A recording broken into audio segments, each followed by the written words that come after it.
speaking of, and I know we were, Ed Brubaker, at least we were last week, because I read the first trade of Fatale by Ed Brubaker and Sean Phillips.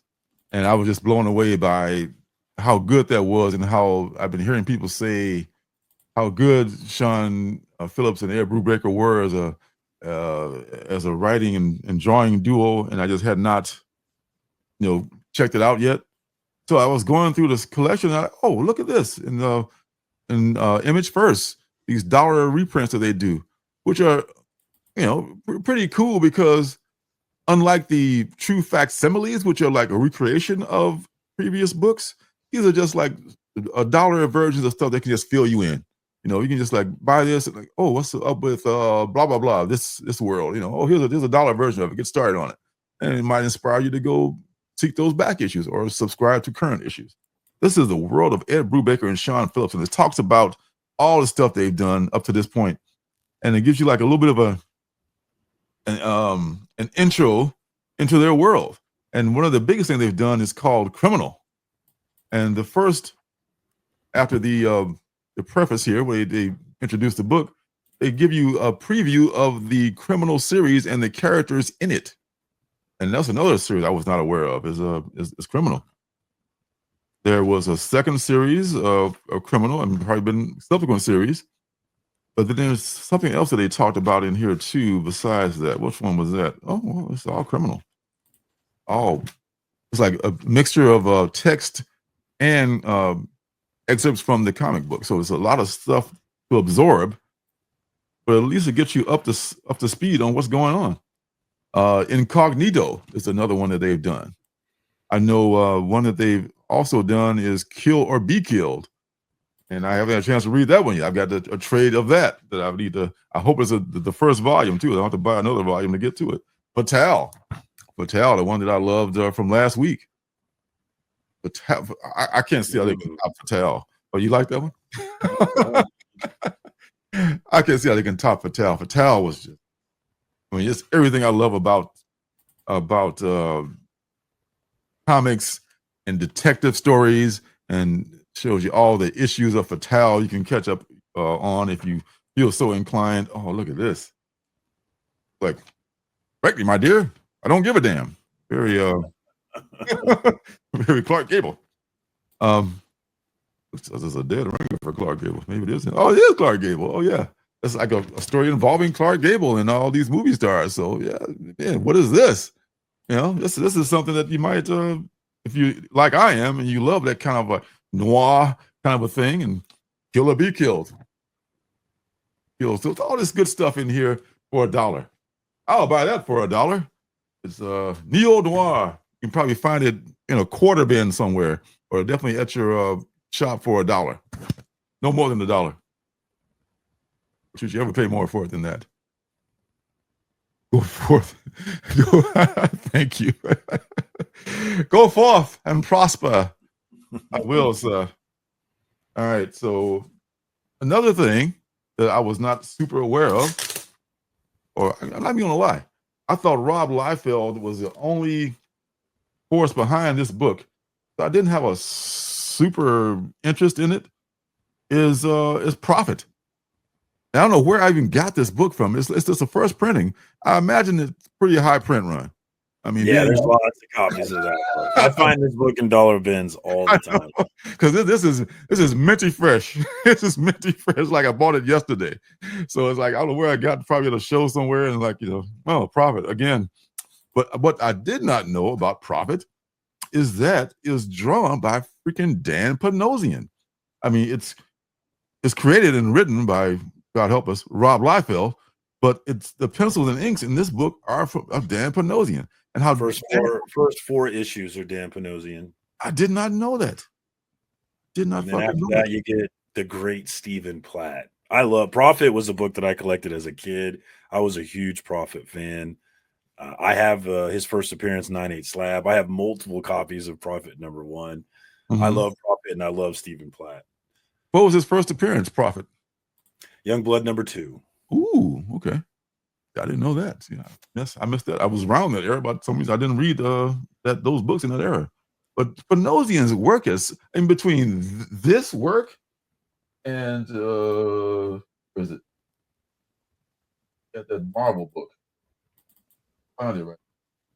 Yeah, he's come a long way. He's been around a long time. I hadn't realized he'd been around that long either, because I didn't remember him being on that. I mean, I know now, but when I saw it, I was like, oh, I didn't remember him being on it. Yeah, between this guy did the same, the exact same. It's come a long, long way, man. Like this and Alice Ever After. That's a world apart. Prophet to Alice Ever After. But that's how artists evolve. It's just some folks don't like J.R. Jr., for instance. Like, oh, J.R. Jr.'s art sucks. Well, there's a method to his madness. If he draws that way on purpose, and a lot of people like it, some people don't. So he's a very polarizing artist. But Panosian to me is just, and this was cool. But you tell he was very much aping the Rob Liefeld style here, and he just moved on to do his own thing later on. I'm so glad he did it, because man, I love his work now. So that's a kind of a what's good thing if you like that kind of stuff. And the next thing is when the blind bag strikes again. What's that?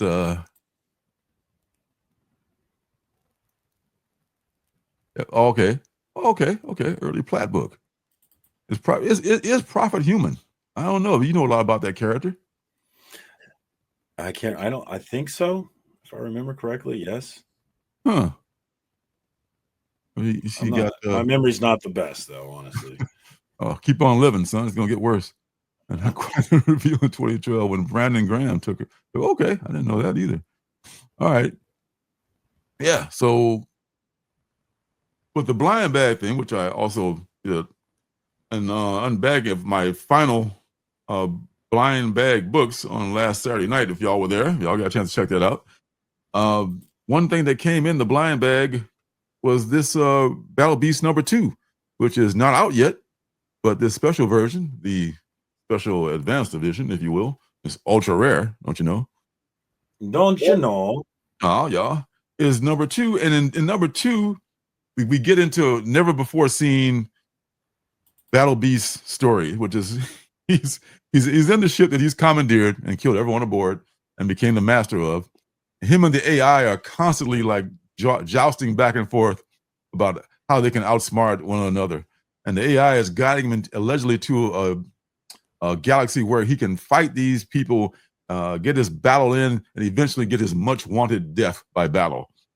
Oh, and this poor creature that he ripped out of the guts of the last creature that he fought on the last planet has got only like half of his body. He's like crawling around with half his chest and one arm, but he's still alive because he's kind of like, hey, Battle Beast, please spare my life. And Battle Beast is getting like tired of hearing him bitch and complain and like, shut the fuck up before I eat you.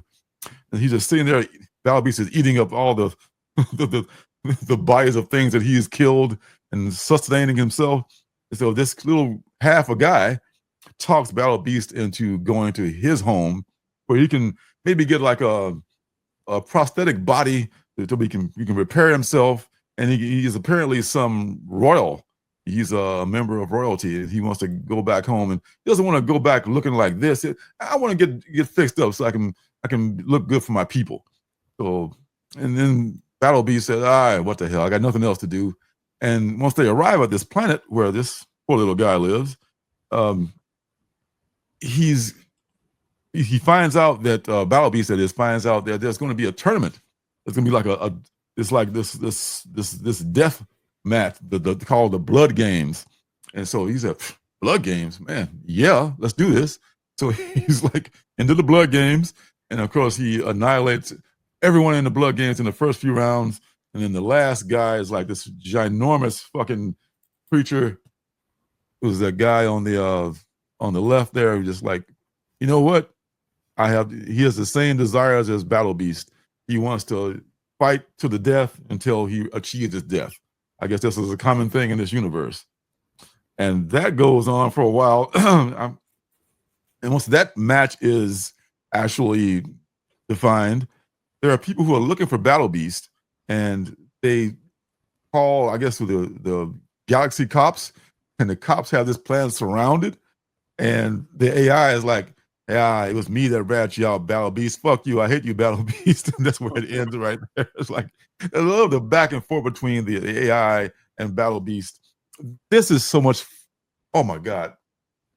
I mean, I don't know about y'all, but sometimes I like a book like this that's just fun and there's not a whole lot of depth to it, and it's beautifully drawn by and illustrated and painted and everything by Ryan Otley, whose work I love so much. And he just spends so much time. And there's actually a place in the back matter where Ryan talks about how much he loves to draw and how much he loves to draw Battle Beasts and how psyched he is, or I should say stoked he is, to just do this book every month. And he's loving it. And you can tell he puts everything he has into every ink stroke of this book, man. Love. Say I love this book. Did I mention I love this book? This book is fucking awesome. I love this damn book, Battle Beast. You're not reading it, and you like action superhero comic books. I don't know what you're waiting for. I really don't. I mean, buy this now, right now. Wow, that's an endorsement. Love it. Love me some Battle Beast. What's up, Jenny? Oh, driving along. Oh, listening. Yeah, listening. Listening only, no watching. Yes. Glad to have you with us. There's Terry. I don't see how any of Liefeld's men could be. Those big bodies and tiny heads. That's how men looked in the 90s. Yeah, totally, man. That and big, like, long Fabio hair. You know, that was another thing. You have to have that too. So, yeah, rough. And of course, the legendary Captain America with the balloon chest, which is something he will never live down, nor should he. Because I understand that, artistic license, you don't have to like make everything look perfect, because this is a thing where the artist's interpretation is important. I mean, I'm sure there are photorealistic artists, like your Alex Rosses and people like that. But everyone doesn't have to be like super like looking, looking at a photograph. Let's use this medium and exaggerate it, abstract that shit a little bit. It's fun. It's fun. Like a Yeti. A Yeti.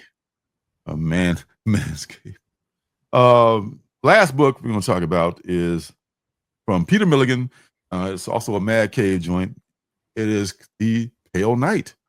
Oh, yeah. We were talking about that. I don't know if you picked it up or not. Did you? No. I thought about it, though. Yeah. Well, Peter Milligan is a writer. Val Rodriguez is the artist. Chris Peter, not Peter Chris.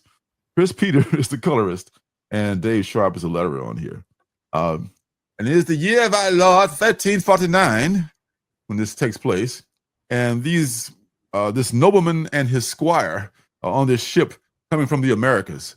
And unfortunately, also on this ship coming from the Americas is the plague. There's like disease is coming into England, and it's already come to Europe. In some places, there's like Naples has already become, as they say, a channel house. It's just like we're running out of place to bury people in places. And the squire and the noblemen are on the ship. They're just like barfing up their guts, trying to last until they get home. The nobleman is having flashbacks to his time in France where he fought for the king and did horrendous things. He just did so much slaughtering and pillaging and destroying people. He has nightmares about it, and all in the name of the crown. And he also had this rival. His name is a very cool name too.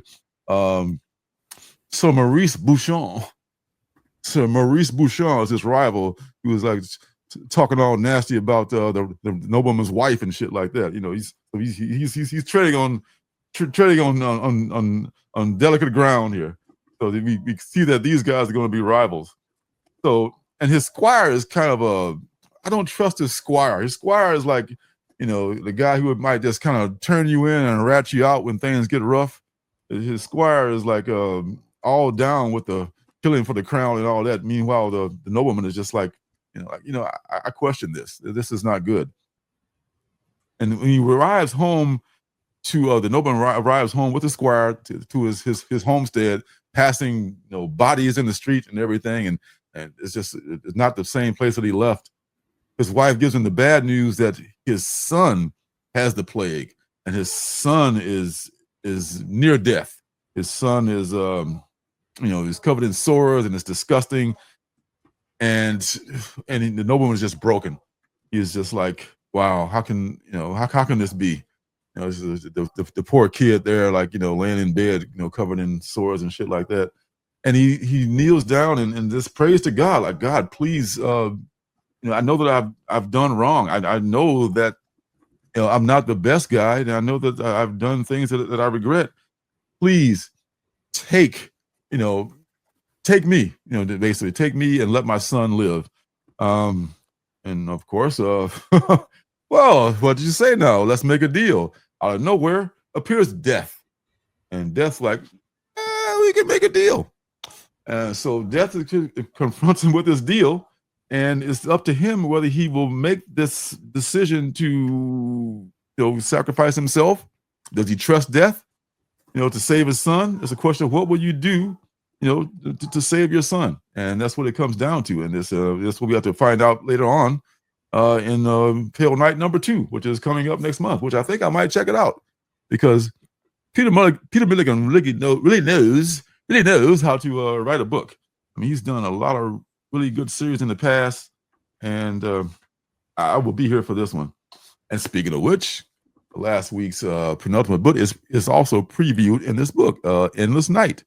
Endless Night is a little bit of a preview, and it looks very cool. From what I've also heard things about it. It takes place in this place called Exit City. Everything grows, and this is like this is kind of there's a hooded society of I think the Nine, what they're called, and these 9 control everything in the world, and one of the 9 has been assassinated, and now there's going to be of course a struggle for power, and it just gives you a few pages of that, but it looks like it's something that y'all might want to check out, and it's out this week. It's in your stores right now. So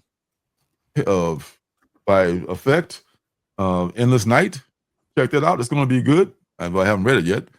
And the Pale Knight is good. I have read it, and that is your What's Good for this week. Hey, don't forget to subscribe and leave a thumbs up.